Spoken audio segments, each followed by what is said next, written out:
This podcast is brought to you by www.twolinesmusichut.com. Hi, this is Muscle, and this is another Entertainment Report podcast. And tonight, we have three special guests in the building. These are three entrepreneurs that's really doing big things in Toronto. First, we're going to let them introduce herself, and then we're going to get going from there. So to my left is ReeRee, aka Boss Lady. Of course, you put my government name on blast, but let's ignore that fact. Yeah, so don't worry about that. Aka Boss Lady, as I said, business is called Baby Station, and parce que nous sommes français, Bébé Station. Yeah. And that's one of the things I do. All right. And you? My name is Makini Smith. My business is a walk in my stilettos. I really, I'm a mindset coach, so I help people conquer their fears, tap into their full potential, and reach their goals. Sounds good. And you, young lady? I'm Nicolle Williams, better yet known as Mrs. Moneybags, aka Mortgages by Nick. I'm a mortgage agent and a money coach, and recent author of Miss Moneybags Presents the Millennial Money Guide.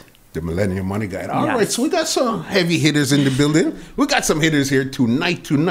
All right, so then let's just jump right into it. As a black woman, what actually made you guys want to get into entrepreneurship and business? Oh, me first, or just jumping in? Okay, not a problem. Yeah. I think it's just seeing my mother. Yeah.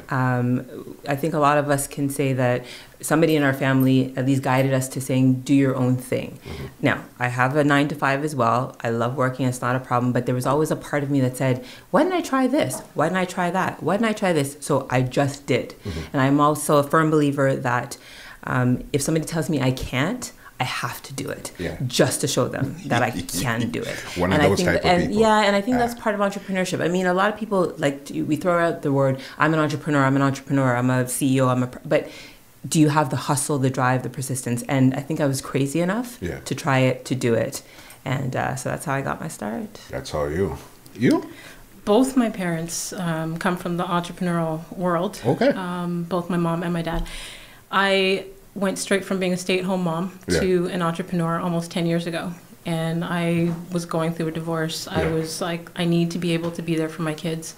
I need to be able to be flexible and being able to create my own schedule. So that's when I decided to become an entrepreneur and work for myself. Okay, and your parents, what type of, what field were they into? So my father used to have a health food store and restaurant in Jamaica. Okay. And my mom, she was into dressmaking and selling jewelry and stuff like that. Hustling. Mm-hmm. Okay, and you, Nicolle? For me, it was really just understanding that wealth for a majority of people came from being self-sufficient. For sure. Self-employed, having their own businesses, and having that investor mindset. Again, I was working in the financial industry, but quickly realized that, there was going to be definitely a cap as to what I can attain. And I'm a person that's like, okay, well, there's no caps for me. Yeah. And wanting to really be the first to really pave the way for like my family, my generations, my children, and be like, we can definitely do it. Yeah. Right? Yeah. Makes sense. So then this is where we start getting busy now. As women in entrepreneurship and black women in entrepreneurship, what's the benefits and what's some of the downfalls? Man, I don't know why we're starting with me first. I want to hear what they have to say first. To be quite honest with you, I think everybody's journey is different. Okay. So we can collectively say we're all black women. Mm-hmm. But Makini said she was a stay-at-home mom, went through a divorce. I know you're married and have kids as well. I'm married and have a child. But I started before I was married, before I had a child. Mm-hmm. Let me tell you something. Perspective is totally different, right? Mm-hmm. I think the thing that has stayed consistent is the desire and the hustle. And when I use the word hustle, I mean everything and anything I have to do to achieve the goal, right? So I worked, I remember in the 2-3 jobs. I had energy, you know what I mean? I had energy. You could work 2-3 jobs, and one of them was maybe the side hustle. Mm-hmm. And didn't take no for an answer, didn't study the fact that, I'm black, so that's going to be a deterrent to do whatever I want to do. To me, that was the best thing, because everybody wants to be us. Yeah. Everybody wants to be a black woman. Contrary to popular belief, everybody wants to be a black woman. You know what I mean? And they appreciate our hustle and our drive and the fact that we can multitask and do all these things, right? So I think that's what helped. Yeah. And that's what makes me continue doing it as well. But as I said, perspective changes. My business didn't start, the business I'm currently doing didn't start until after I had my son. Yeah. So I wouldn't have been this ReeRee 5 years ago. No, sorry, how old is he now? Sorry, 7 years ago, right? I'm a different ReeRee. And I've had to learn how to adjust even my mindset to that as well. Because mindset is really everything, because everything plays out in your mind first before you actually do it. That's why a lot of people get stuck. They would think about it in their mind and they just keep thinking. And it's always negative thoughts. They could never see the positive. You know what I mean? So same question for you. So I was at an event and Julie Black said, your disability is your ability. For sure. And I looked at that as an entrepreneur, especially in the field where I'm selling a high-ticketed coaching package where it's 4 to 5 figures for someone to work with you. And a lot of black women are like, I can't afford that. Why are your prices so high? Yeah. In a room of about 150 to sometimes 200 other coaches, I'm the only or one of 3 black people in that room. Okay, so you say one of 3 black people. How many other black women are there? I'm either the only one or there's 1 or 2 more. Wow. Exactly. Yeah. So the advantage for me is a lot of those people in that room are like, oh, well, she's in the room. She must be special. What is she about? So I don't have to do anything. They just come to me. They want to know my name. They want to know what I do and how I got into that room. The disadvantage sometimes is you have to work twice as hard. Just to achieve what your counterparts, would you say males or white women or just other counterparts are achieving? So Vivian Kay, she likes to talk about white man audacity. Okay. And I feel like when I'm in a room with a lot of white men, they have that I'm supposed to have, kind of attitude and demeanor. And it's like, I'm introverted, I'm shy, I'm a black woman. Yeah. I have to step my game up when I'm in a room with them. And like I said, it makes me have to work twice as hard. Makes sense. You know what I mean? Definitely makes sense. And you, Nicolle? For me, especially being in the industry that I'm in, which is predominantly a male-driven industry, it does become challenging in the sense of having to constantly prove yourself. For sure. Not only having to validate yourself within your own community, but validating yourself outside. Like, okay, really, are you that good? Why should I work with you? What makes you stand out? What makes you so it's like a constant sell. So not even trying to sell a product, you're selling yourself, right? But really, I'm being very honest, just based on how and who I am. I'm a person, you get what you get. Yeah. You either like me, you love me, or we just don't mesh, we don't move. Just that simple. And that's simple. And I'm very vocal on that.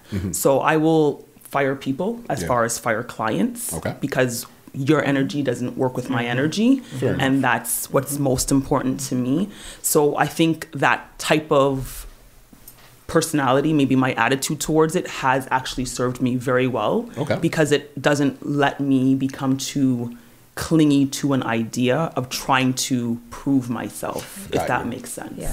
Yeah. It's true. Yeah. And I like how you said sometimes you have to fire people. Yeah. Because their energies don't mesh It with your doesn't energy. mesh. And no amount of money. Not all money is good money. Right? No, it's not. No, not at all. And I'll tell you Not at something. all. And sorry to jump, but I'm just going to say, we're having a conversation. not all money is good money. And you realize, I think, after you get to a certain point, whether you're at the start of your career or middle or at the top, that I don't have to put up with bad attitude. No. If I come to Nicolle and I say, okay, how much is your services? And she says $2,000, I have 2 options. Yeah. Pay Yes it or no. or don't. Yeah. If Makini says to me, okay, it's $10,000 for a year, and I'll be like, oh Lord. But you know what though? That $10,000 is good money because it's gonna serve me right, then why wouldn't I? And I find that's how you kind of distinguish the good clients from the bad clients, the entrepreneurs from the workers. Correct. Right? Because entrepreneurs, and you guys can totally attest to this, we will spend our own money to prove a point. For sure. I think back to how much money I've spent in my personal, my 9-to-5 money for my side hustle people that I used to manage or work with. And it makes me cry sometimes because I'm like, if I tell Nicolle, she'll be like, you could have bought tree houses. Yeah. You know what I mean? Yeah. But then I thought, money is money. I can always make it back.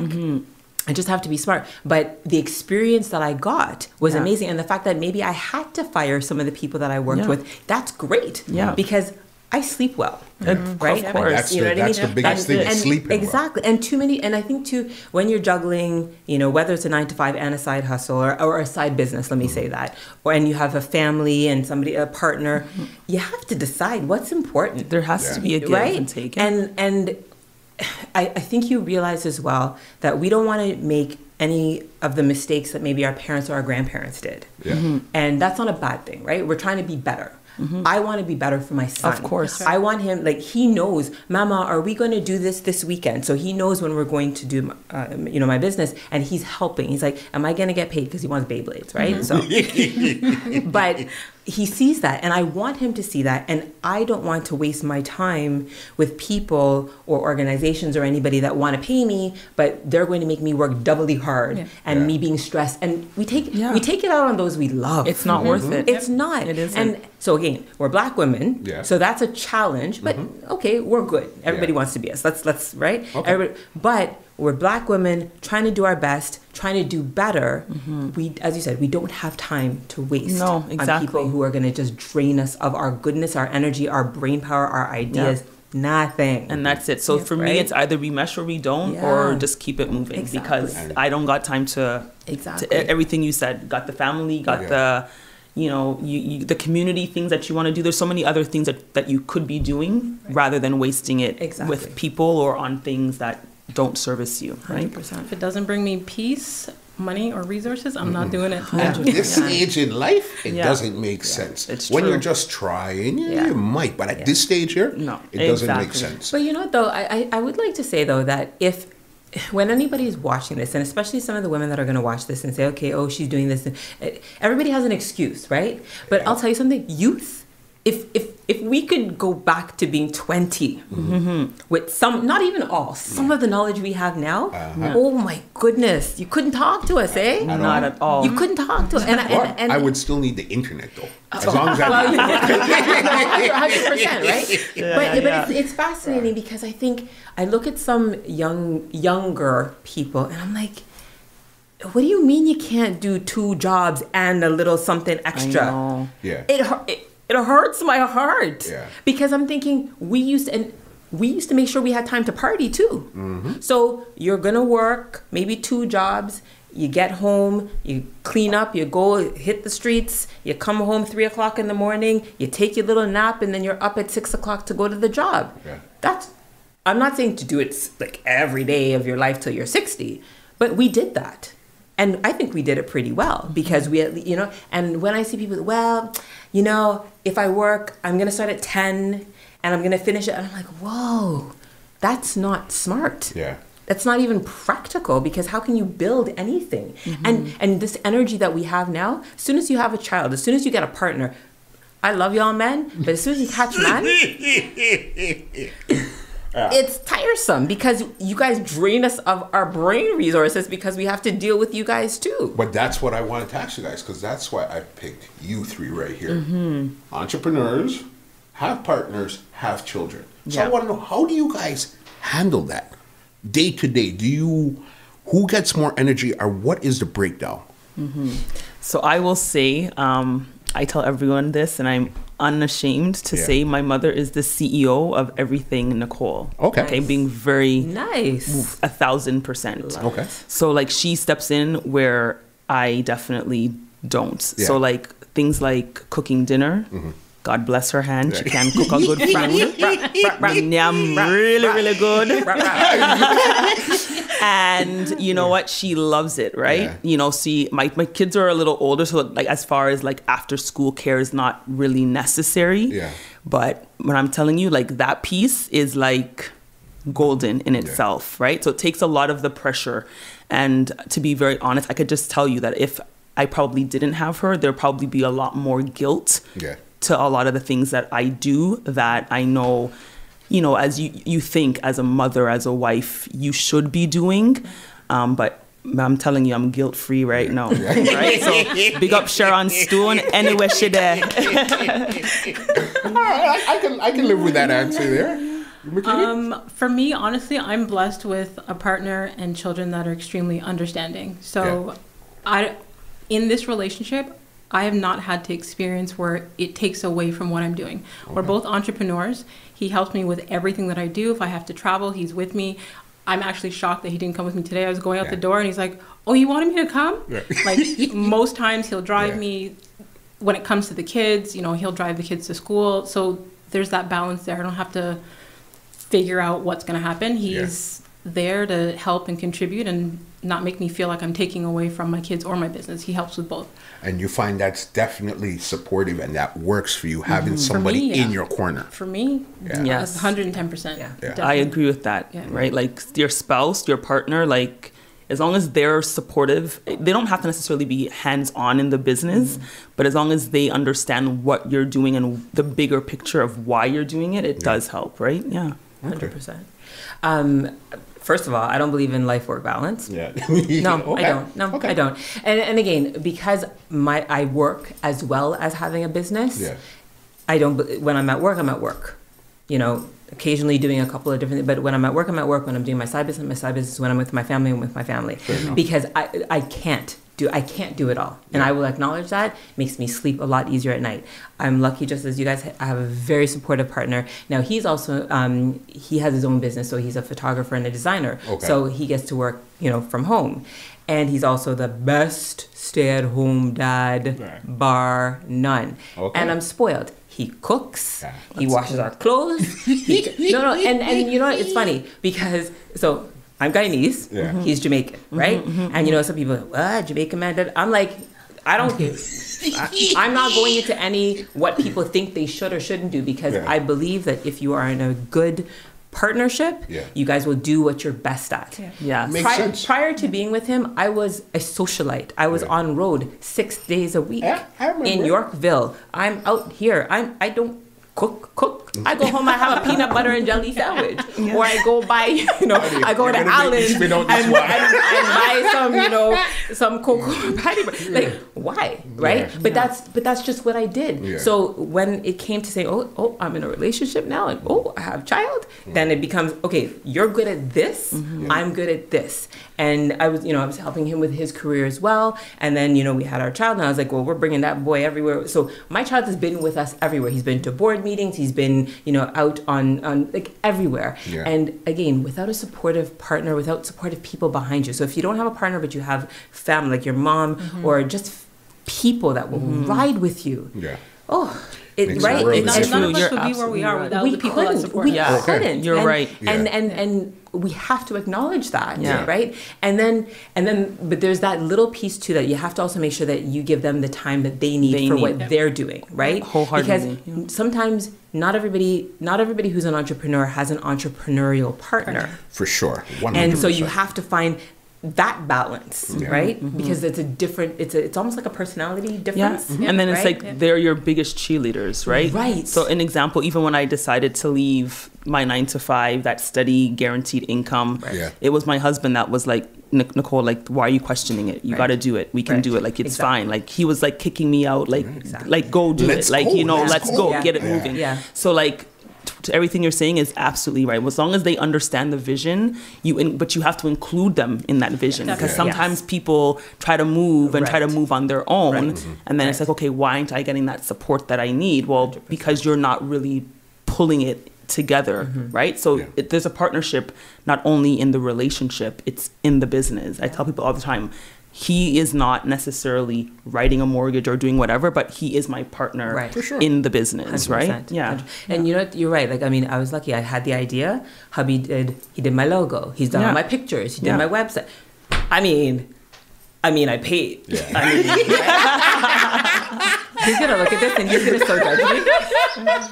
I love you, baby. But you know what I mean? And I couldn't get it any other way, right? Yeah. Because I'm so blessed because of that, because I get to be here now. And he's at home with our son. You know what I mean? And sometimes I know, look, I get it. Sometimes he's probably frustrated. He's like, again, but he's there. And let me be quite honest, and I said this to you, Muscle. Yeah. I'm a Raptors season ticket holder. Uh-huh. As soon as the season starts, Yeah.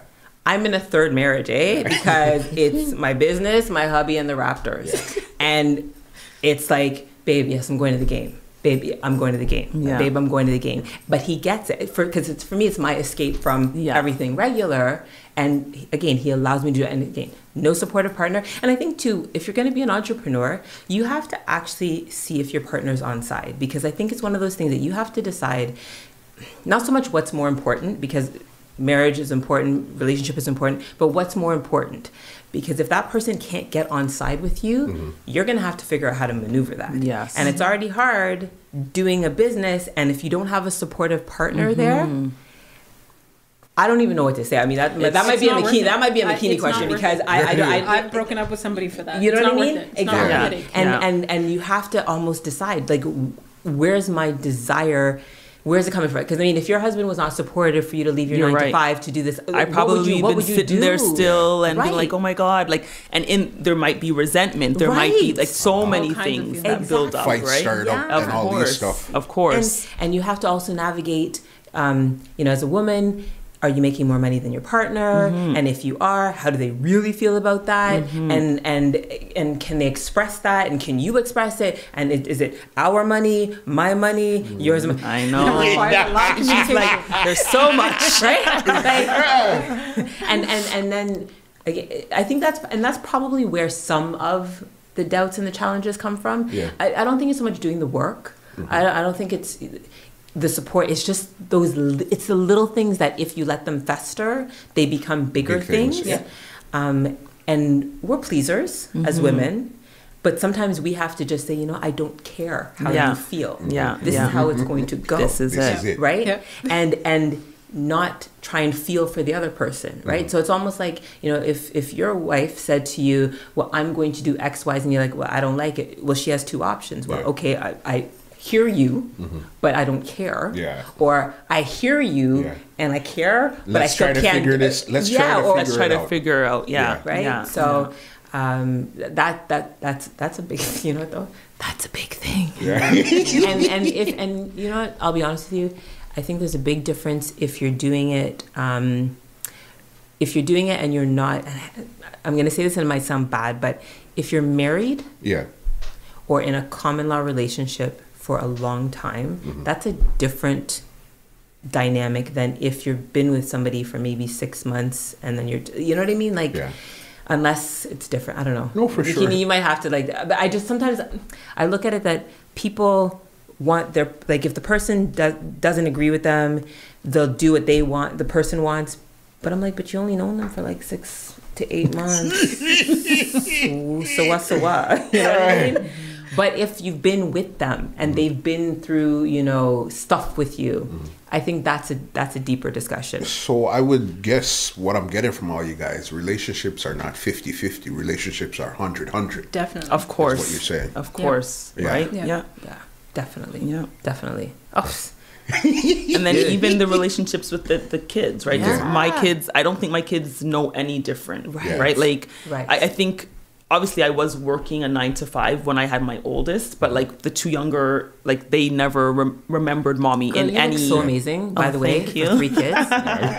Bonfire on you, but you look good. Thank you. Yeah. They don't know anything outside of Yeah. it. So this Yeah. is like the norm. But my oldest was so young, it's like Right. she doesn't even recall. So this Anything is outside the of that. normal. This is the normal, right? And you know the funny thing is with kids, yeah.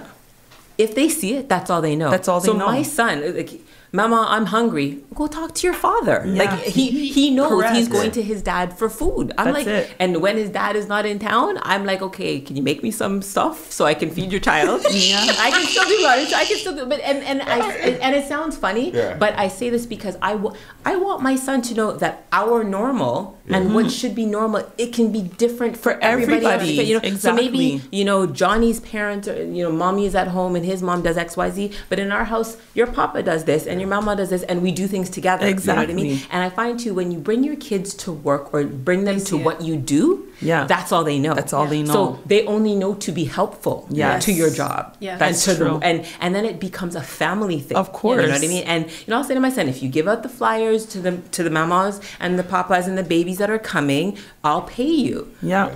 Oh, so all of a sudden it's but in his head it's like, oh, I'm here, so I have to do something, right? And I love what it's so it's so beautiful watching our kids do. It's true. And see, like, they're us, Yeah. right? Yeah. And it's like we're trying to make them big, like, better people, Of course. and they're participating. And I think as a black female entrepreneur, that's even more important, because I want him, if he ever decides to have kids, to be like, look, I saw how my mom operated. This is, as a woman, if he's with a woman, he's like, this is, if you want to do a business, hun, no problem.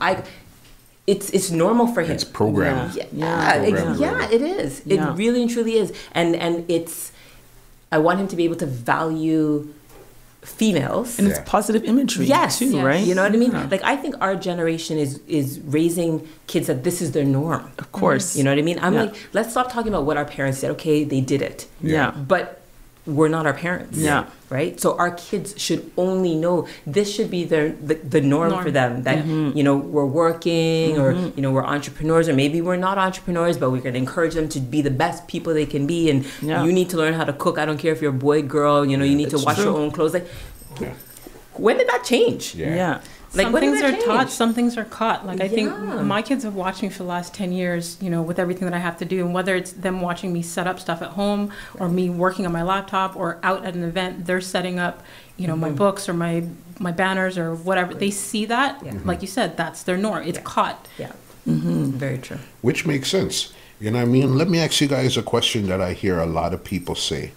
Do black women support other black women when it comes to business? Yes. I honestly, that's one thing that I hate. That's a weird I question, hate though. when people are like, oh, I don't get along Is with it weird other from me females. asking it, or this is just what It's just a I've weird heard? question. It's a weird question. But I don't even know where it started, how it started. For some me, man. I'm telling you, my biggest supporters in business have always come from the black female community, the biggest cheerleaders, saying, hey, you got to check out Nick, check out, she's doing this, she's doing that, So it always, I always question, where did that come from? Man.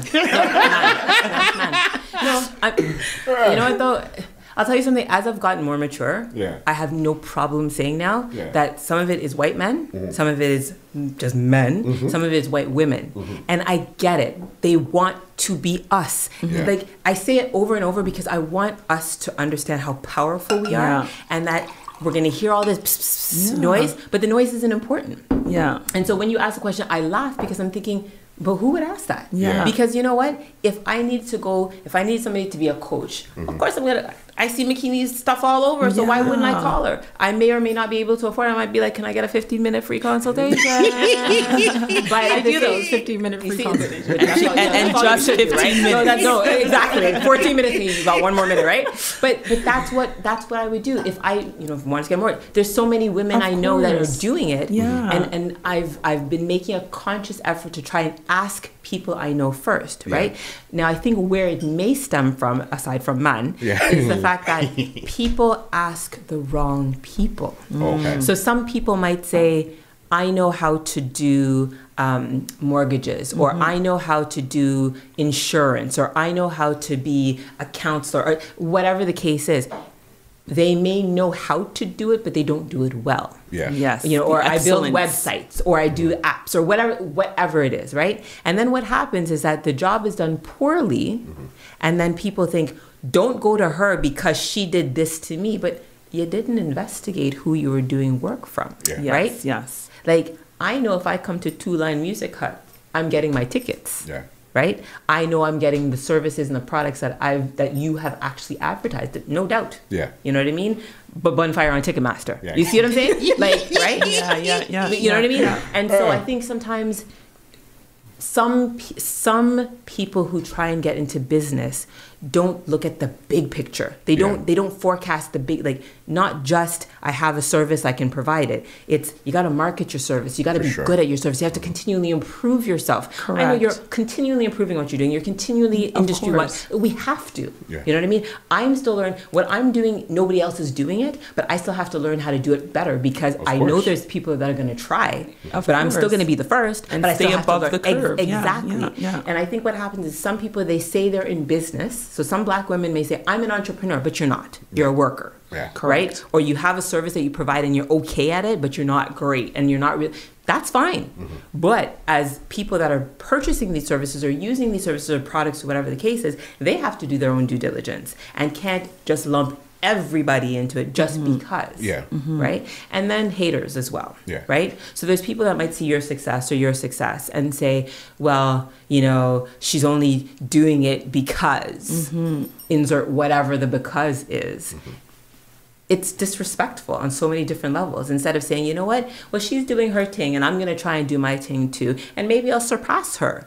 You know what I mean? But why does she have to tear you down? You know what I mean? Not necessary. Maybe you divorced somebody as a client and that's okay. But it doesn't mean that, you know, you're a bad person or providing bad service. It just means that it didn't work. So go to the next Black woman.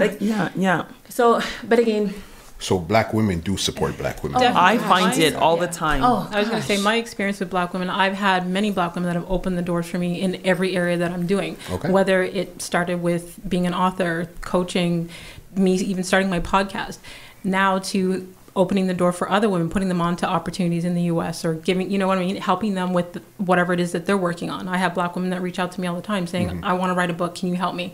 I want to start a podcast. Can you help me?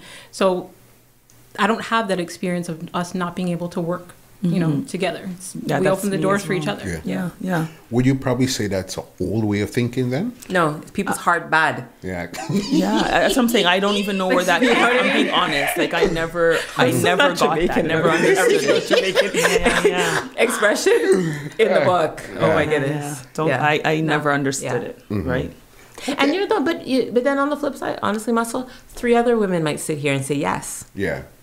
Yeah, it's based on our experience. Well, I guess it's based on everybody's experience. That's it. And it might be a cultural thing. It might be an age thing.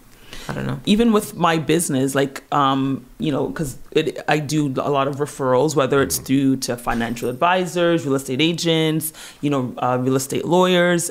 When I look at the landscape of who I particularly do most of my like referral business with, it's women of color, right? Specifically, mostly Black women, right?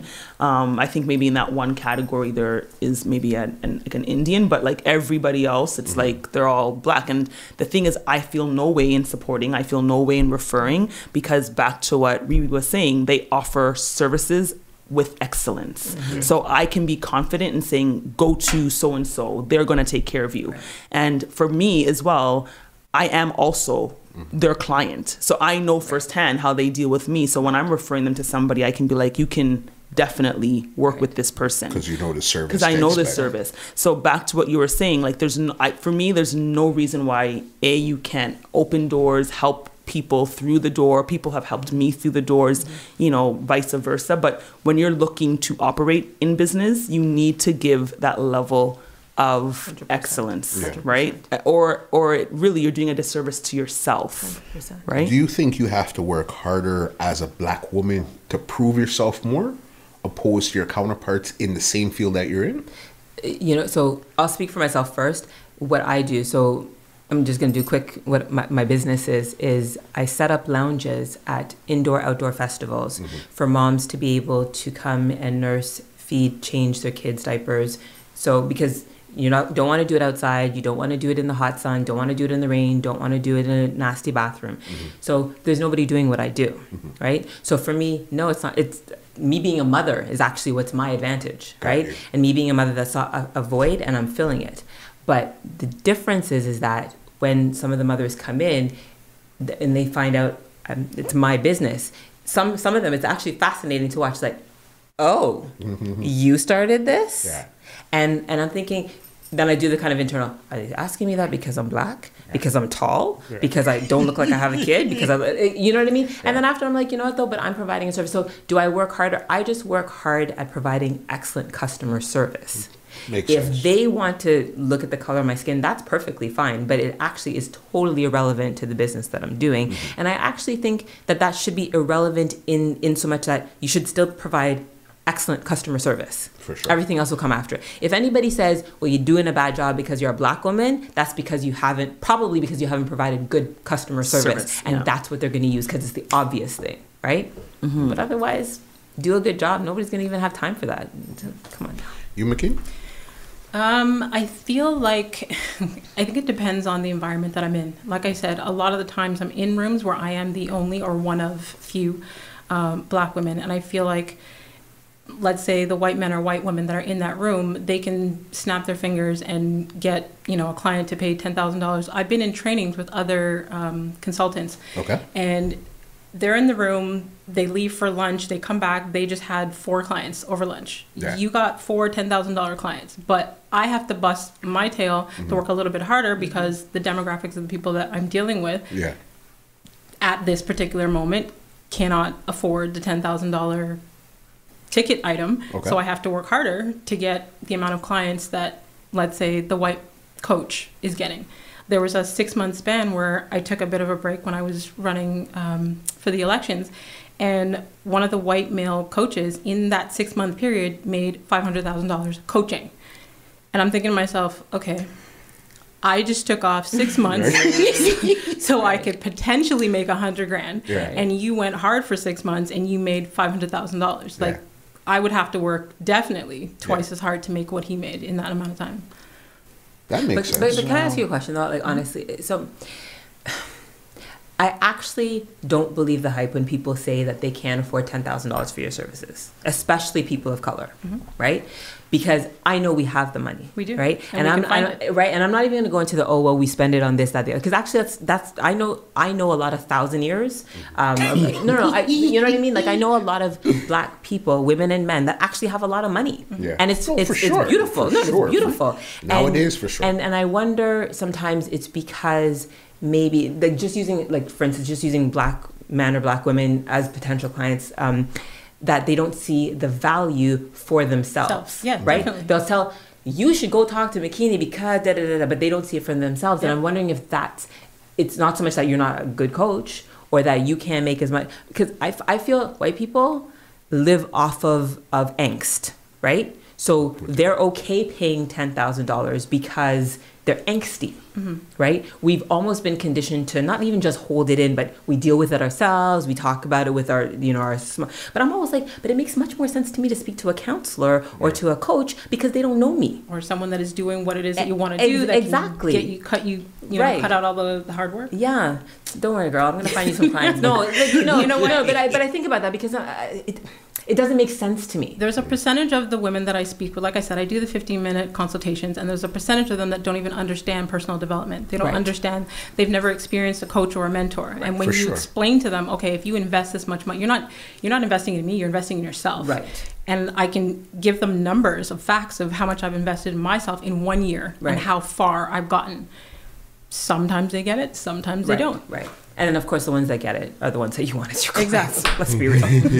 Exactly. And you, Nicolle?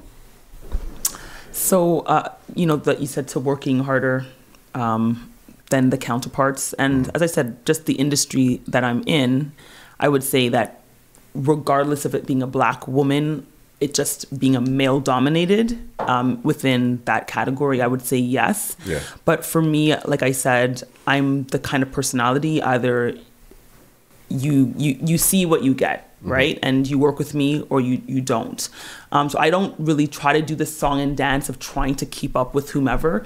I just know my own personal goals. I stick to my own personal goals. I look at, okay, this is what I have to achieve for the month, break it down weekly, break it down daily. And that's my focus. Yeah. I'm not trying to focus on what John Doe over there is doing. I'm focusing on trying to be better than Nicolle was a year ago or Nicolle was 6 months ago. And with that really in mind, like, I don't really too much care, if you want to put it that way, as to what my male counterparts are doing and or let's say non-black women are doing. I just know that I'm in a space where I really want to encourage and highlight financial literacy within our own community, because that part I know is lacking. I'm thankful that there's a lot of people that are stepping up to the plate now. But that's the piece that I'm mostly passionate about. Yeah. You know, what I do as far as a mortgage agent, yes, it helps sustaining my family. It does obviously provide me with the lifestyle that I have. But my end goal would be to get everybody like financially, mentally where they need to be, because the reality is the wealth within the Black community in itself is so lagging that that's what I think is my biggest passion. It's not really trying to keep up with Mr. Smith next door. It's to make sure that our kids, of course, like, honestly, it's to make sure that our kids don't have to go through the bad choices that some of us made, right? Yeah. And like, by the way, check out her Instagram. Like, my girl can floss. It's nice. Nah, man. Like, really. And it's funny because I look at your Instagram page and I'm like, this is a woman that's got a family, got kids, but she's actually got her money right in her head. And then you actually try and get other people on it. That's it. And it's the funniest thing is, I think, and other people would look at that and go, well, why is she flossing in New York again? You know, it's why Makini's in Atlanta again. Like, they're not seeing that you guys work hard. I work hard. And that you're not just doing it for yourself. Yes. Like, hard. legit. I've seen some of your posts. I'm like, all she's saying, folks, is just put a $2 in this kind of account so that you can get this way. You know, This like, kind of I return. promised myself, my son is not going to be an OSAP child. Yeah. If he decides to go to university or college, whatever, he's not going to be on OSAP. You know, I've got his RESP set up. That's good. And it's not it's not like it's costing me a lot of money. Yeah. What I've chosen to do, my husband and I, is to use the money the government gives us, and I just dash it away. I didn't have it before. I just put it there. Yeah. They You're top up- basically paying for everything. And if he says, Mama, I don't want to go to school, I'll be like, all right, bet. Because you know what? He might decide to be a soccer player because the boy loves soccer. He might decide that he wants to start his own business. Okay, we'll roll into RRSP, and then we're gonna find a house for you. Like that. These are the conversations I want to have with him, mentality right? that, you know, that I'm so, like, even with you thinking that way and doing that, that's amazing, right? Because a lot of people don't even think that. They don't know this. So, like, for me, like, that's my biggest mission. Like, obviously I am in the field where I'm helping people to get into home ownership. That's huge.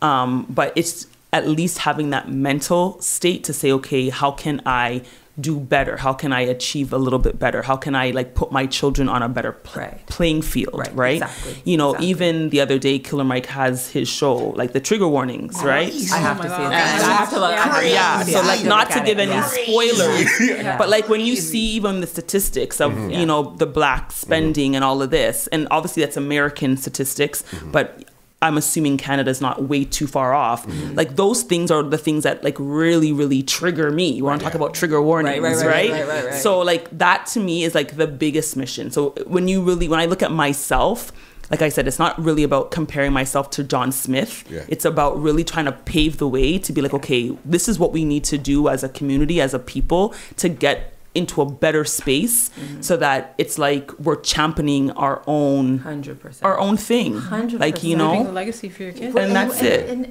honestly, No, To but where that people are was- not sitting there questioning paying for you know, a coaching, because people don't realize sometimes you not sometimes you have to invest in yourself. Amen. People don't see 100%. what happens in the background. Amen. As to it, ReeRee saying, like, I put a lot on Instagram, but for me, it's like, okay, I'm putting it there. It's hopefully to be inspirational, but I'm also sharing with you, okay, this is what I've done. This is how I've done things. You know, like, for me, I grew up in Glendower, moved from Glendower to Galloway. So it wasn't like, but it's true. It's not like, okay, I grew up with no silver spoon. A lot of the things that I learned did not come from within my household, right? At that time, A lot the of the things furthest, that we learned when we were kids, we have to unlearn. Unlearn. Right? the furthest they would tell you is save the money under your bed. Just put it exactly. under your Hold on, mattress. Or maybe, but that's not about, okay, but real talk, that's not a bad idea. And I'll tell you, to a certain extent. No, hold on. Diversified. To a certain extent. From You know one why? mattress to the next mattress. But you know why? You know why I say that? And I don't want to derail it. But you know why? Because I'm paranoid sometimes, right? I have these, like, conspiracy theories. I'm like, but what if one day all the backs? Remember that time when Interact went down? Yeah. You're talking hold on. Eastern side. Exactly. was dark. Exactly. And I think about that. I'm like, but do people have enough money Yeah. that if you needed Put basic life, like water, Yeah. can you go buy water? Because you Oh, can't go. the You can't interact. go around I got with your you. card Yeah. and say, that's why I'm like. But if you have, I started a panty drawer challenge, right? And I said What? to some women, I said this is the goal. From January to June, have $500 in your panty drawer by June. And the reason why and I said cash, and I said that it was a bit jokingly, but it was also that if you need cash, just cash that you need to pick that you didn't have in your bank because you got money allocated, whatever. Do you have that money? It's just it's the little things. It's like if you throw a partner or susu. I'm running a partner hand right now. Like I'm about combining some of the old school stuff that our parents did, because honestly, let me tell you something. Some of the partners, people's houses that they're currently living in, that was from their grandmothers or their their grandparents or their parents, were because of partner hands. You know what I mean? Of course. But again, true, mixing it with the new stuff. Of course. Because you have to have the different streams going on. We've never learned as kids coming up, they never taught us about stocks and Never. bonds. And Never. another thing that you see a lot is even insurance, where you see when somebody dies, the first thing you see go up is a GoFundMe. Oh, that breaks I my heart. had to learn. Listen, my sister passed away in 2012. The hardest experience I've ever had to deal with in my entire life. But that was when I had to understand about insurance. Yep. Like, she had life insurance through work. Yeah. She thought she was leaving money to her daughter and she was going to be okay. But because she died of natural causes, so if she had died from, say, I don't know, somebody murdered her, she would have got the full amount. But because she died from natural causes, she got a small percentage of that barely covered the cost of the funeral. Yeah. So I had to learn right after that. I have life insurance, I have a will, I have a power of attorney, I have everything. You can't 100%. play with that. You know So what I mean? I will say you need to bring women back that are Yeah. going to talk about financial literacy for Black women. Yeah. And I say that with respect because women live longer than men. Okay. Women are also caretakers, Yes. right? So we're the generation as well that sometimes we have to take care of older parents and we have to take care of our kids. My actually tomorrow is 1 year that my grandmother passed. Okay. My grandmother had Alzheimer's. She died of pneumonia, a complication of pneumonia, but she had Alzheimer's. This woman, single woman, she had written, before she actually even got fully diagnosed, she had written her will. Yeah. She had a power of attorney. She had a living will. She paid for her funeral. She had insurance. And I'm thinking, this is progressive, because there's so many people of her generation, my mom's generation and my generation, that don't have insurance because they're like, well, why you want to kill me off? Or they don't have a will. They don't talk to their children about this. And this is actually part of the entrepreneur. I'm going to loop back to the entrepreneur thing. They don't talk to their children about it. So again, somebody passes and nobody knows anything. Yep. GoFundMe start coming up and I'm ready to stab my computer, right? And I'm thinking, if somebody just spent $20 a month, right, on insurance that would work for them, their children wouldn't have to be trying to find money. People wouldn't have to be arguing within their families. If you are an entrepreneur, you wouldn't have to be taking money from your business or money that you've made or money that you've saved to pay for these things that are just regular life stuff. Yep. And I'll be honest with you guys, there's nobody that can say, I didn't know. And people do say it, right? Yeah. Hold on. I'll tell you the truth when you're done. No problem. Let's speak just our generation. Okay. For anybody to say to me, I didn't know about insurance, I'm like, you're lying, because everybody, when you watch this podcast, everybody has one friend in insurance. For sure. Everybody has one friend that's in mortgages. Everybody has one friend that does whatever, right? But so this was what happened though. I was approached about insurance for years.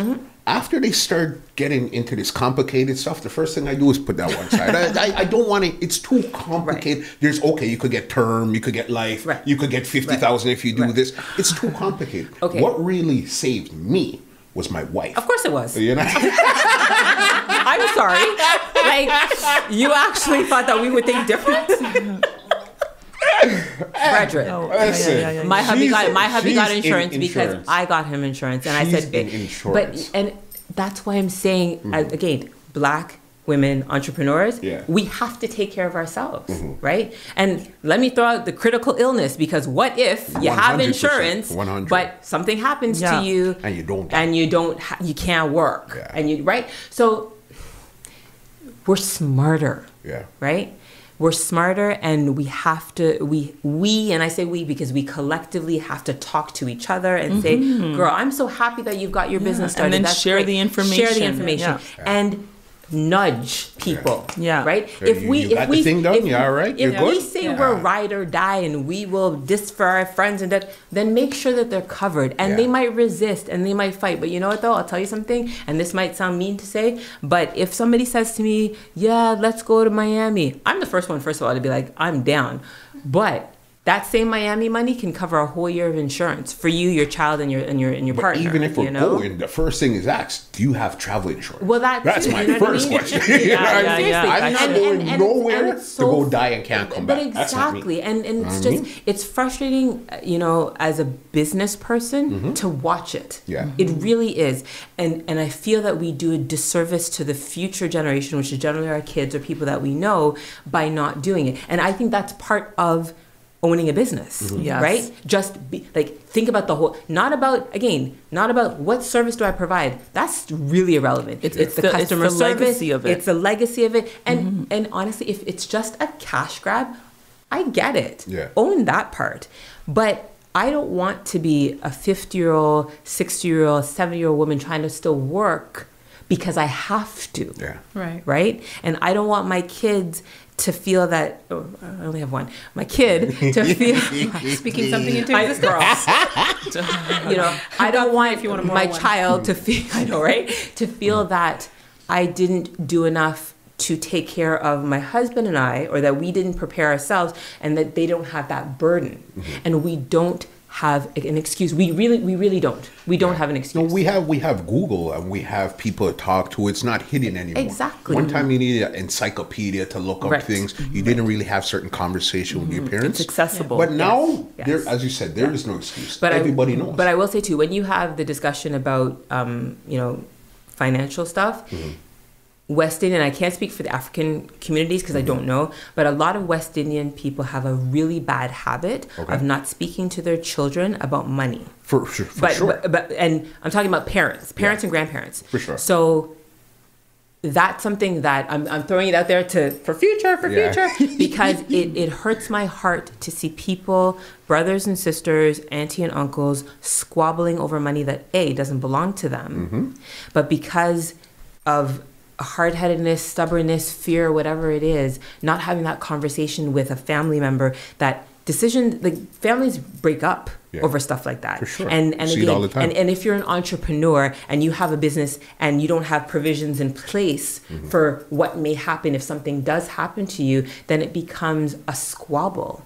And it becomes over money, over things that should never have happened. So that's part of it as well. At all. It doesn't. At And all. It's You know not what I fair. mean? It's not fair and it's not right. Yeah. It's not Crazy. fair and it's not right.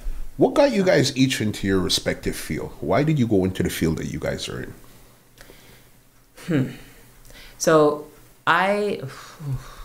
I'm an organizer person, right? And I'm that person that, I always say, I'm not an event planner, I'm an event producer. I produce, I do. So people who know me know that I manage talent, and my job, I'm an executive assistant. So when you're an executive assistant, you have, I'm at the high level, I'm an executive assistant to a CEO and a president. So organizing things, making things fit, customer service, HR, just making sure everything is going smoothly is how I got, into doing what I do. Because I was like, ooh, I see another idea. Ooh, I see another vision. Ooh, I see your talent. And give us the name of your company. It's called Baby Station. Okay. French way, because everybody in Canada, in Toronto knows French. BEBE Station. Okay. And then Station Bébé as well. And that's one of the things I do. And I'm going to be getting into the sex business soon. You might want to explain that. Yeah, elaborate. Yes. So This is where, listen, everything just went like this. Like, We just don't want to start any rumors. We want to make sure you're So first of all, Good. in April, I'm bringing Auntie Angel, who also known as the Grapefruit Lady, to Toronto. And so as a sidebar, so I'm an executive assistant, professional in the day.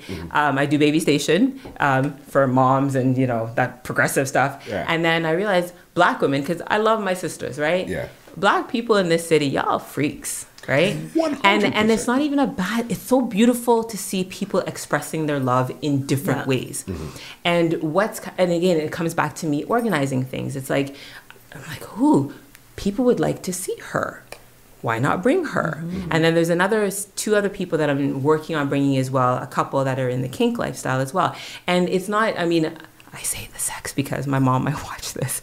I'm not embarrassed because clearly I've had sex, right? Hush, right? But what I've noticed is that we're talking about it more. Yes. 100%. We're participating more. Yes. We need our own spaces, right?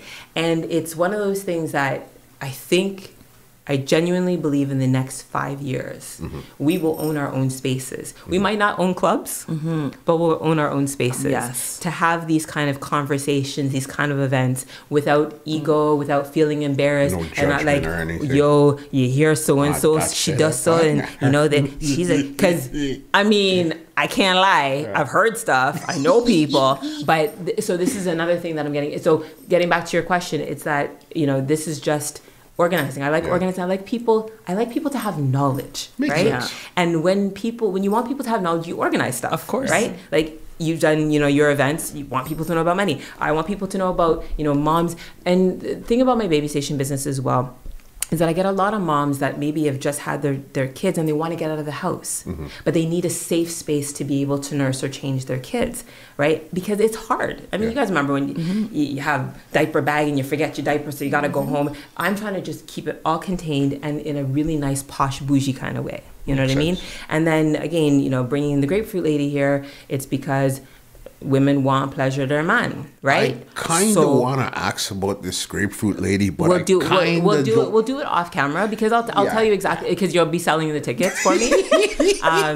But I think getting into the business that I do, it's also the fact that when I see a void, I want to fill it. Of course, right? that's and a true entrepreneur. And knowledge is power, right? And maybe, I like to try it once. It might fail. Yeah.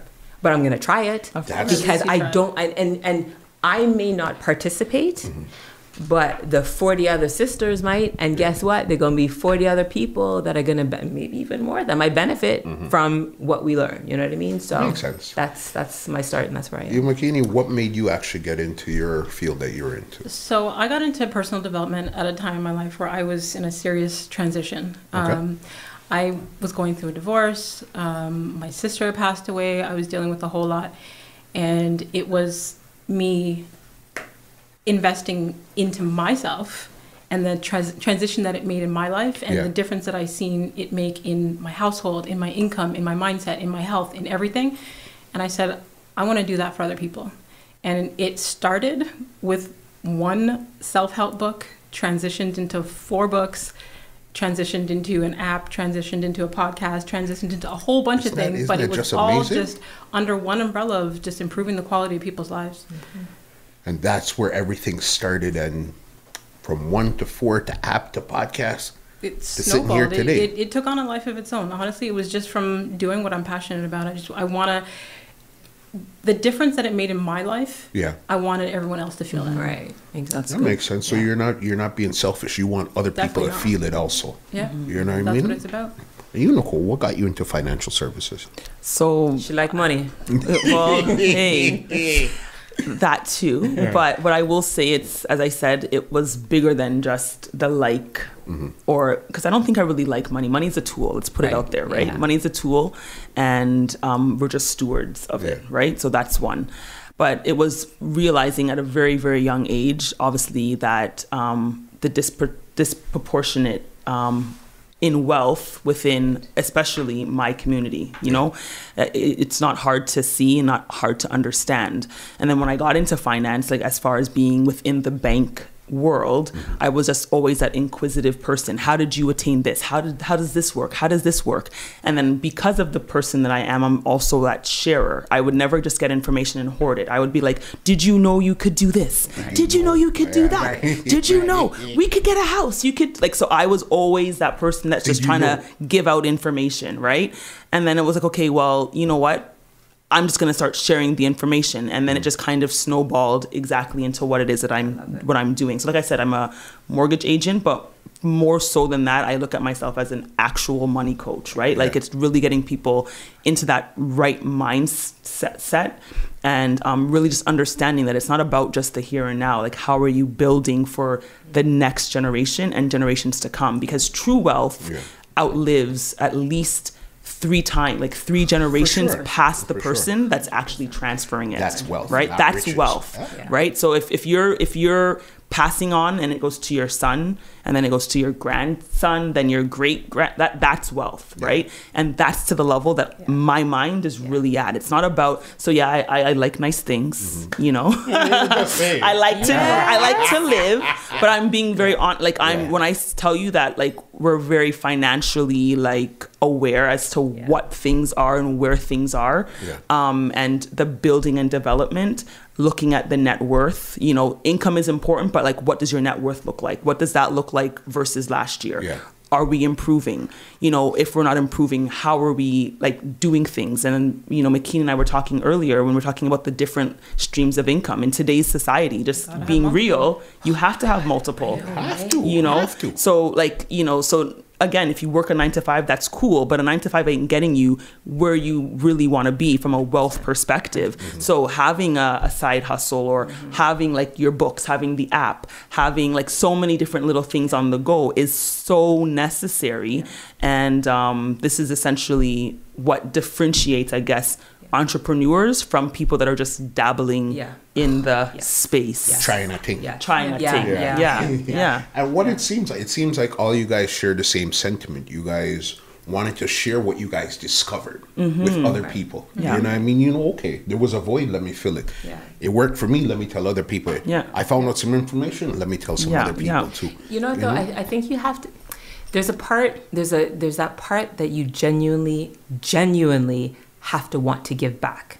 Right? Like, I like money. Right? And I made a very bold, I said, I was supposed to be rich. Right? But I said, just because I'm saying I was supposed to be doesn't mean that I won't be. Of course. Right? And I think, though, that, again, to your point, you get the information, but you want to share it because you know what? When I eat, the crew eats. Of course. Right? Sure. And when the crew, and if every crew eats, then we're good. Of course. And I think that's where we're getting to that stage that everybody must yam on the knowledge that we have. And if you choose to go hungry, that's on you. Exactly. That's on you. I gave you the knowledge. That's it. I wholeheartedly agree with that, right? So no one can ever say, oh, Nicolle wasn't a resource. I'm an open door to everybody. Like, if people send me DMs, I'm not that person that's like, I check them, I respond, I try to give as much information as I can. I do my Money Mondays where you can ask me whatever questions, I respond, I will answer. People will hit me up and be like, hey, how did you get into becoming a mortgage agent? How did you do this? How did you do that? And it's never bothersome to me because for me, I realized, okay, Nicolle, maybe you're at a space where it's not necessarily you're an anomaly, but you kind of really are. And I understand what you're saying. Exactly. So it's like, okay, well, if you can kind of help edge somebody, you know, back to the, you know, opening the doors. And it might not necessarily mean like you are literally carrying them, but that one piece of information could be what they needed in order to propel them to that next space. And you might never even know that what you said or the question you responded to. Correct. Exactly. And that's where I'm saying that we have to also be givers. Yes. Like, there's almost like I don't want to use the word charity, but you know what I mean? It's like you have to have that genuine, I actually want to help something. So even though I want to have, like, in my head, I'm going to sell my business. My big goal is to sell my business to a big company and chill, right?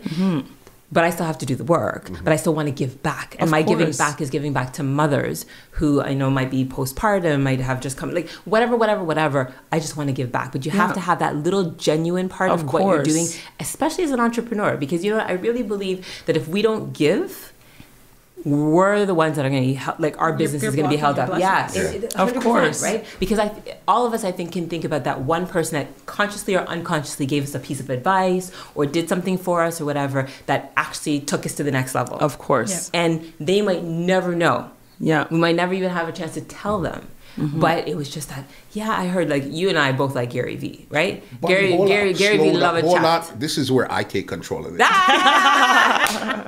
That was my next question. Because listen, this is what I did this morning. I said, okay, I'm going to reverse engineer all you guys. Oh yeah, and that's what he was saying. Yeah. There was 2 people that we were all following.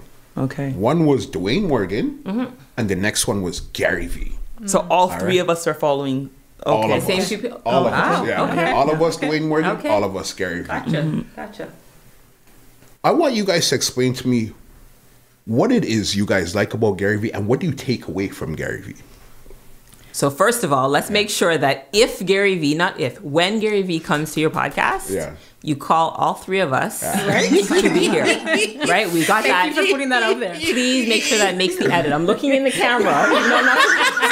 Make sure Gary Vee, we will be here with Muscle here doing this podcast. Okay. So, Gary Vee is like the voice in your head that says, stop procrastinating, stop making excuses, and just do it. Right? So remember how we were talking about the fact that some people are dabblers, right? Oh, I think I want to try a thing.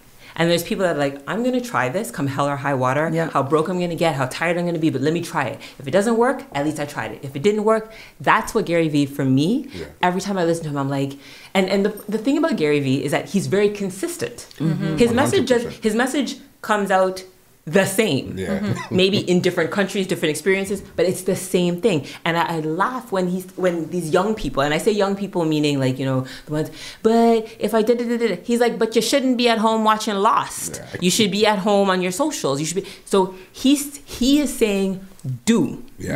So I listened to that. I'm reading Crushing. I had the picture on my on my Instagram, and I'm thinking, if Gary Vee responded to a DM or he slid into my DMs, would he be like, I see you doing, and I want VaynerMedia is going to help and bring you to the, bring Baby Station Lounge to the Jets. And dude, first of all, I'd be like, bet. And then secondly, it's like, he saw my hustle. And that's what I 100% appreciate. Because he's end goal guy. Like he wants to buy the Jets, but as he said, it's not about buying the Jets. It's about trying. It's about trying. And I thought about this, that's so true. I love my business, but I'm not married to my business, right? So if somebody said, guess what, we'll give you a grip of money for it, I'd be like, bet, because this effort to get to that stage, that it's so valuable that somebody wants to buy it.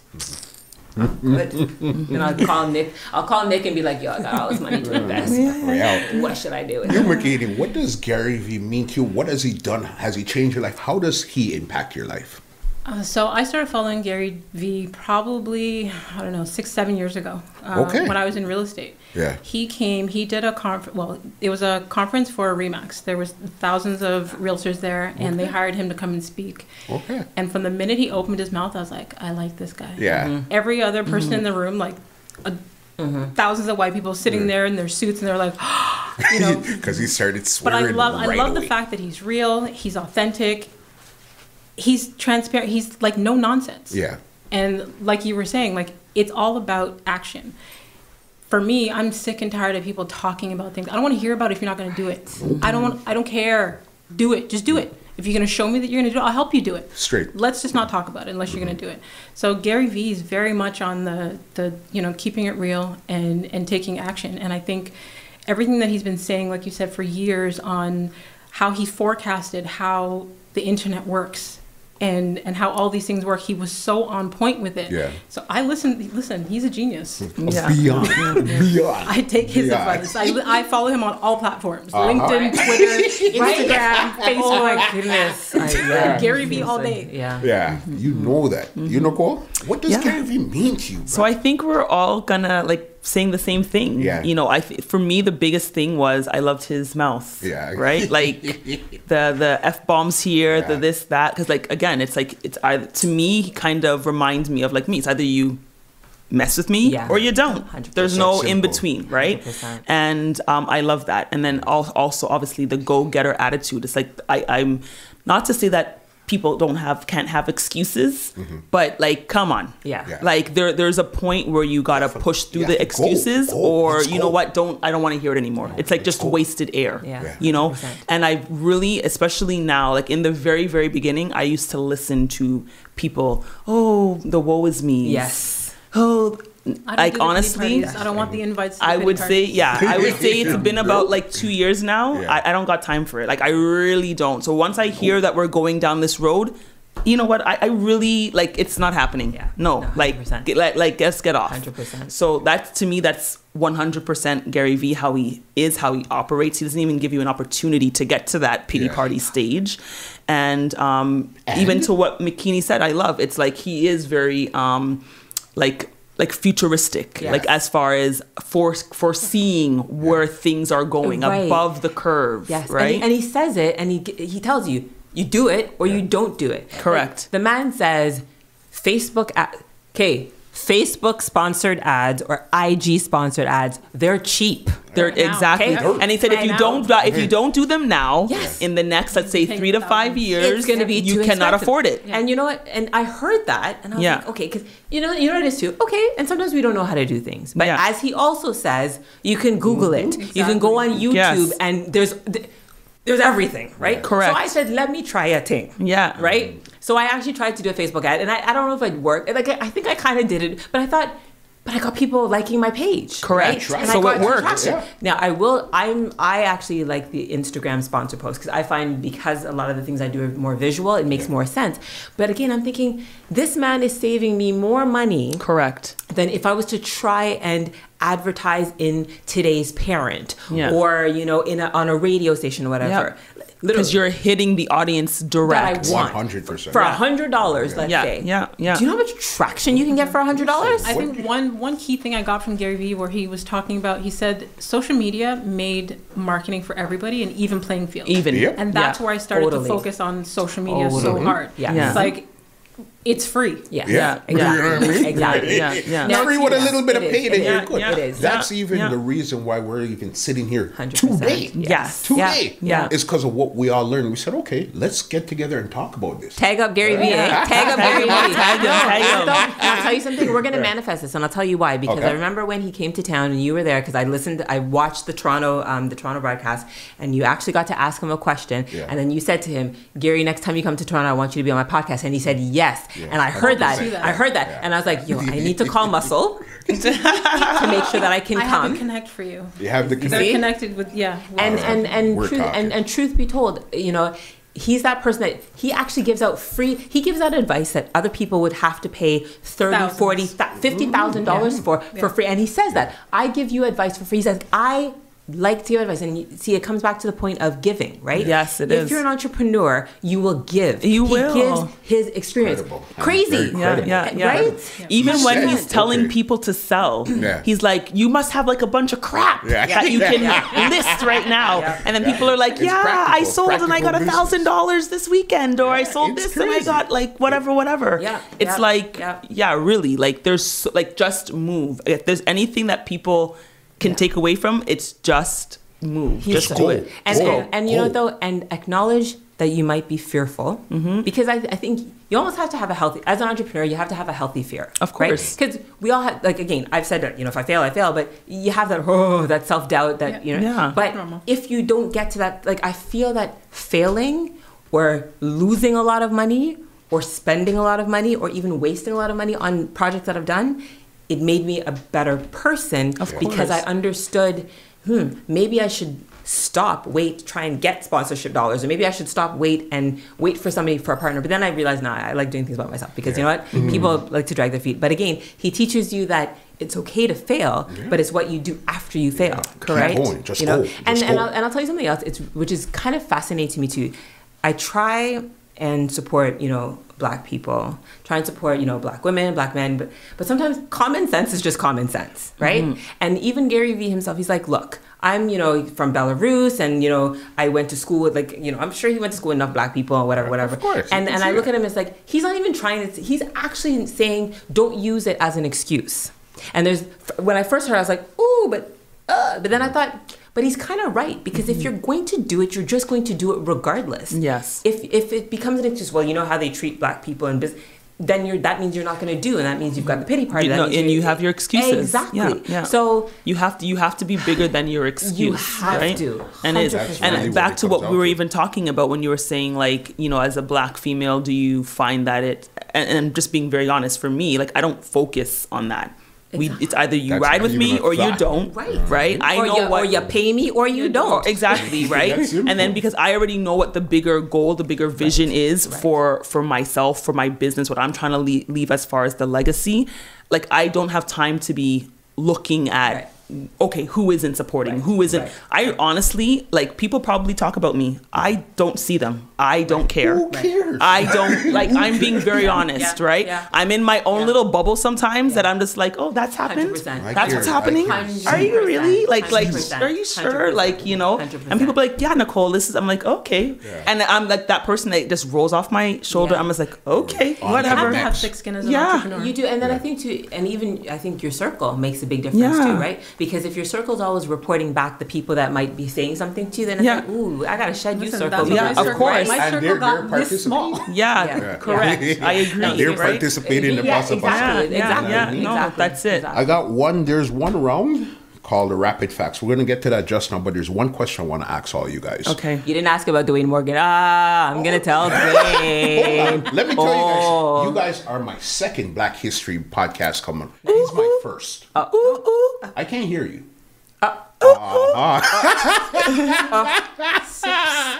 I know, right? When it comes, what advice would you give any young Black girls that wants to come into entrepreneurship? What would you tell them?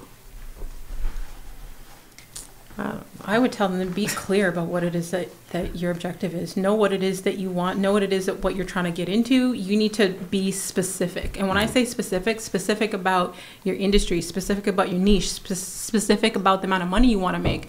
Because there's a lot of women that come to me that want to get into entrepreneurship and they have no clue about nothing. I'm like, you need to stick with your 9 to 5. Correct. If you want to manifest something, then you need to be very specific about it. So I would say be specific. Be specific. And then adding to that, because everything she said I agree with, it's also doing it for the right reason. I have a lot of people that hit me up and there's like, I want to do it because I see you doing this. Right. Okay, well, you see the end product, but you don't know what is going on. Yeah. So if you're not really doing this for the real love of why I'm telling you, like I said, I'm passionate about the financial literacy. Like I would do this in my sleep. I will do this for free. I will do this day in, day out.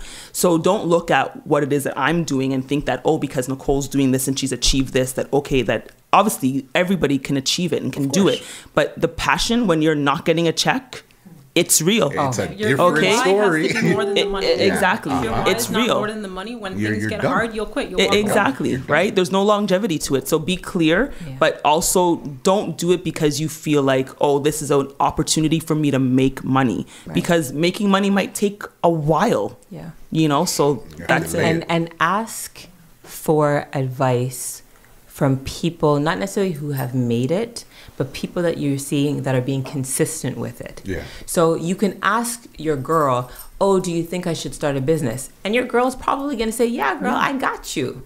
But that's not the advice you necessarily need. Like, you may not know Makini or not know Nicolle, but slide into the DMs and say, you know what? Can I ask you a question? Yeah. Like I know you guys, just like I I have get tons of had those so messages many on a daily people basis. have called. Can I talk to you? You know, I want to run an idea by you. And it's funny. I actually had to start saying, you know what? Give me kind of like a 2-minute elevator speech on what it is, because I don't have time to waste, right? Yeah. Because I can't help you figure out Of course. your career Right. goal or you know, your entrepreneur. But I will talk to you, and you have to listen to people that actually get what you're trying to say. Makes It doesn't sense. make sense to try and talk to a 9 to 5 person about being an entrepreneur, right? Because they're going to say, well, they may say, maybe you should just stick with this because, you know, if you take the risk and Because their mindset is based on their experience. Exactly. Yeah. So you need people that you see that maybe they do have a 9 to 5 and maybe they do have a business on the side, and they say, ask me anything. Ask them. Yeah. Right? And listen when they respond to That's you. what it Don't is. just say, well, Listen. that's what she said. I'm not going to do it because I don't like that advice. Well, then you're done. You know what I Yeah, mean? yeah. You're Doesn't done. make sense. And youth, man, youth Yeah. is a gift. Okay, you threw it in. Yes. Let's get to, give me a quick answer why you guys followed Dwayne. Mr. Morgan.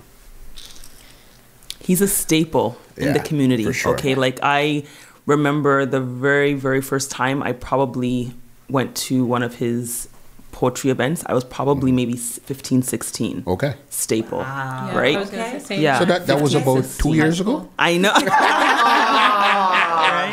Right? Yeah. Muscle wants a mortgage. I know. So definitely staple, very consistent.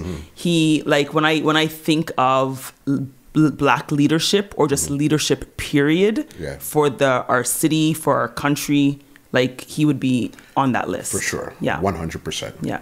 Yeah, Yep. I've known Dwayne since high school, following him since talent shows back in the day when I was going to Pearson. Yeah. Yeah, we've been connected ever since. Okay. Definitely. Known him for a long time, just like everybody else. And it's funny because, again, him being an entrepreneur as well, and I produced one of his shows. Okay. Because I was like, let me try a thing. Yeah. And you know what? Good guy. He's watching this, so I have to, you know.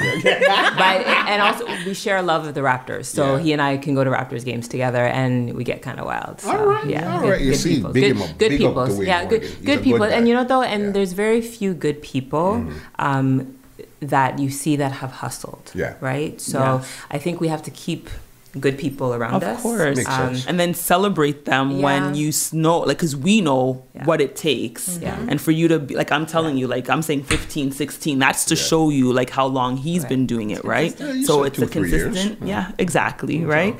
And it's, you know, giving people their flowers Yeah. while they're here, right? While they could smell them. Yeah. All right. Let's get into this round here. We're going to Muscle pop up. poetic, though. While they can smell them. I know a thing or two, don't worry. Okay, this round is called the Rapid Facts round. I spit off some quick questions. You answer it quickly. All right? We're going to go. Pressure. Since you're talking about pressure, we're starting this way. Okay. So you go first. Okay. All right? It's simple. What's the wallpaper on your phone? My business. Oh, on one of my phones, because I got 2 phones. Wow. Right? My business, and then on the other one, my son. Okay. Yours? Me and my man. Okay. My book cover. Okay. What's the last thing you Googled? Oh, Oh, I'll have to, like, check now. I don't. Oh, crap. Can we come back to me? I don't remember. What's the last thing I Googled? I'm trying to do this on my. Oh, you know what? I Googled YouTube because I wanted to listen to jazz music at work. Yeah. So that's what I Googled. Good.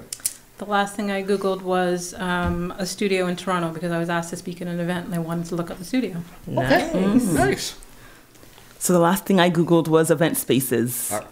You guys are on the same wavelength. All right. Okay. All right. Fast food or home cooking? Oh, from the socialite, right? From the former socialite. So whatever I say now, my black card might be revoked. Hey, I'm going to say. Home cooking when it's what I really, really like. Okay. But I can't lie, I'm a sucker for McDonald's fries, eh? Okay, fair is fair. No, You're but it's bad. honest. It's bad. I'm going to go with home cooking. Home cooking. Yeah. Sharon stew on Yes. every time. Yes. Okay.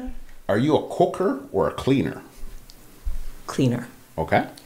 I'm great at both, but I... No, but watch it though. I know. That wasn't the question, Makini. putting it out there, but I enjoy cleaning. It relaxes me. Yeah. Okay. Cleaner. Cleaner. Okay. When it comes to reggae music, do you prefer dance hall or lovers rock? Okay, so I think you and I generationally say. So I'm gonna say dance hall. Okay. But I'm saying dance hall like old school dance hall. Yeah. Like Buju, Wayne, Supercat. Nice. Like, Okay. Yeah, 90s. I'm a 90s dance hall. Got you. Lovers rock. Lovers rock. You're so romantic. I would have to say dance hall, but that's, like, really close though. Yeah. Yeah. All You right. strike me as a dance hall Yeah. gal, eh? I can't even lie. I can't even lie. And that's even new school. Right, yeah, right? No, don't worry. I was about to talk about the mattress. No, I'm joking. Stop. Okay. Who's the last person you called or text? I texted the hubby to let him know that I reach. Okay. My daughter. A client. Okay. All right. I'm like, they're all talking about family. I'm like, oh. Last place you've been on vacation? I think it was it Jamaica? Like, sorry, just in general. In general. Could have been in your backyard. I think it was in. You know when you just go away and everything kind of blurs together. I think it was in Jamaica. Jamaica for Specs' wedding. Okay. Travel or vacation? Vacation. Yeah, yeah. Okay, vacation, Yeah. Bahamas. Bahamas. Yeah. Okay. Okay, so true vacation would be Jamaica. Okay. What's your hobby? I love to read. Very good. Same. The same. Okay, all right. Everybody's on the same page. All right. What's your favorite song of all time? Oh man. Of all time? Of all time. Oh God. I know. I'm gonna legitly say I don't have one because right now running through my head is the fact that I posted up something on IG that said February 24th is the 20th anniversary of Back That Thing Up. Yeah. So I legitly don't have a favorite song. I will say I have songs based on moods, and that's Okay. I don't have an all-time favorite. My current favorite is her, Focus. Yeah. Big song. Big song. This one's really hard. Yeah. I'm like in the same thought. Like I don't have like a favorite song. Yeah. It depends on. It's as mood. you said, Sometimes it is the mood. Yeah. Okay. It is. Who's your favorite artist of all time? That's easy. For That's me. very hard for me. But I might have to actually put Prince up there. Okay. Big one. Yeah. That's hard though. That's a hard question. Yeah, that is. That's a like, very hard question. That's a mood thing too, right? I'm a straight R&B girl, but I don't have a particular favorite artist. You put R&B on, I'm good. You're good to go. Well, I'm a Jay-Z head. Yeah. Sure. Yeah. What's the last song playing in your car?